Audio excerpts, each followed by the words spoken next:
Le long de la Charente, la verdure n'est jamais loin. À Saint-Savinien, un véritable poumon vert prend sa place au milieu du fleuve, l'île de la Grenouillette.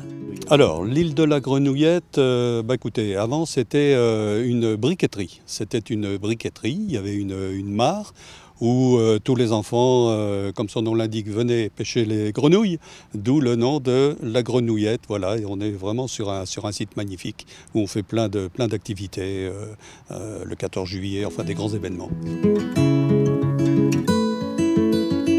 Sur l'île, de nombreuses activités sont disponibles pour les petits et les grands tout au long de l'année. Alors, c'est l'île aux loisirs, hein, donc ça veut tout dire. Nous disposons d'un plan d'eau, d'un manège nautique. La particularité de ce plan d'eau, c'est qu'il y a des petits bateaux électriques qui naviguent dessus.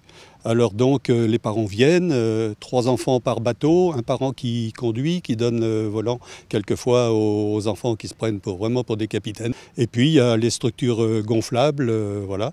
Et puis c'est un site qui est excessivement fréquenté, de plus en plus fréquenté, puisqu'on est arrivé cette année à avoir au moins 380 passages de bateaux sur le plan d'eau et les petits canaux qui l'entourent. Au niveau des manifestations qu'il peut y avoir, qui sont des manifestations phares, on peut dire qu'au mois d'avril, on reçoit les Journées européennes des métiers d'art, qui sont organisés sur 3 jours, qui sont vraiment un week-end extraordinaire du fait qu'on fait participer les enfants des écoles. Et puis après, on a notre 14 juillet qui est vraiment un gros événement avec des jeux. On fait ça un petit peu à l'ancienne et qui se termine après par un magnifique feu d'artifice où là, on rencontre beaucoup de gens.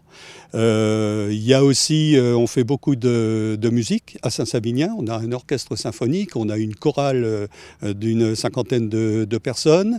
On a beaucoup de choses. Et puis on a aussi, quand on parlait tout à l'heure des artistes, on a des peintres et on fait au mois de juillet une journée complète du matin au soir.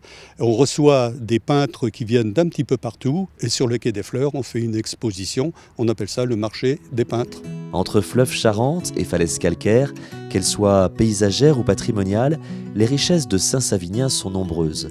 Le temps d'un week-end ou de quelques jours de vacances, c'est toute une ville que vous pourrez découvrir. Quais et jardins, maisons dans les ruelles étroites, monuments historiques, Saint-Savinien n'attend que vous.